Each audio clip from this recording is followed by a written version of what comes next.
My name is Howard, I'm 25 years old, and I live on my family's farm. I help take care of it when my parents are out of town. It's just a little family farm, not a commercial farm or anything like that. My parents want me to take it over when they're too old to take care of it anymore, as I'm the oldest of 3 and the only son. But honestly, I don't really want to. I don't see myself staying in the middle of Arkansas my whole life, and especially not after something really weird that happened only last July. My parents were on a romantic trip for a week, and so it was my 2 sisters Crystal and Morgan and I taking care of the property while they were gone.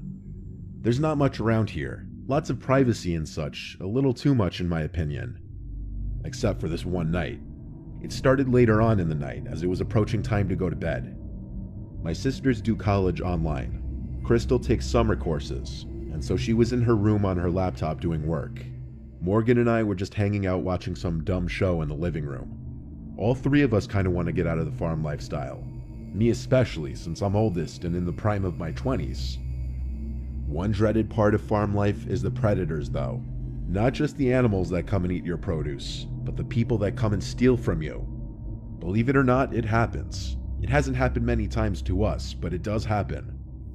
We have a few guns in the house for this exact reason. Our 2 dogs outside suddenly started going crazy in the backyard. Something spooked them for sure.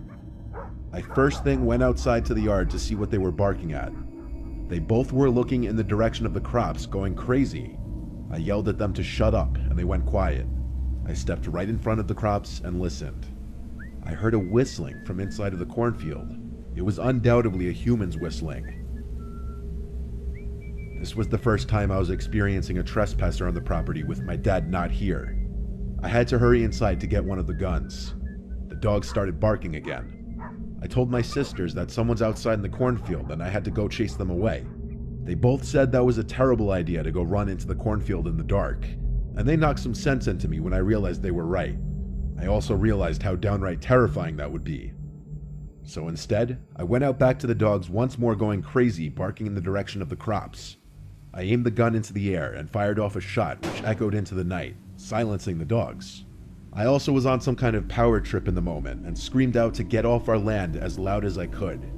I felt that would have done the trick and went back inside. My sisters were both laughing, which caused me to laugh too, but our little laugh amongst each other didn't last long, because the dogs started going crazy again, even crazier this time. I went back outside, ready to do the same thing again, but I felt my heart skip a beat when I saw the guy standing about 20 feet from the dogs, right in front of the cornfield. He looked at me and I screamed, "Hey," at which point he ran into the cornfield. I started running over and fired another shot into the air. I stopped by the dogs. There was no chance in hell I was going in there. I wasn't about to leave the dogs out here either. I unclamped their chains from the hooks and brought them inside the house. I told my sister someone was sneaking around in the cornfield. So what did we do? We called our dad. He told me I had to be the man of the house and protect my sisters. He recommended I fire another warning shot outside if whoever it was came back. After this, we all just gradually went to our respective rooms. My sisters each brought one of the dogs in their rooms and I brought the gun in my room, just because we were all a little spooked by this. I had the window open, and as I was laying in bed watching a movie on my laptop, I heard a whistling from outside. I hurried to the window and looked out to see someone slowly walking in the grass. Then, like he had some sixth sense, he stopped walking and turned to look at my window, still whistling. This jerk was obviously trying to mess with us and scare us. A very stupid idea when I already made it clear I had a gun. I ran to grab the gun off the bed and aimed it out the window. I shot at the grass a few feet away from him, purposely missing of course. This cut his little horror movie act short, and he ran out of view of my window towards the front of the house. This time he didn't come back. He'd have to be a fool to come back after that. I obviously told my sisters why I shot, and I assured them he would not be coming back. We never found out who it was or why. It could have been some teen or multiple teens just trying to scare some innocent farmers for fun, or it could have been an actually dangerous person.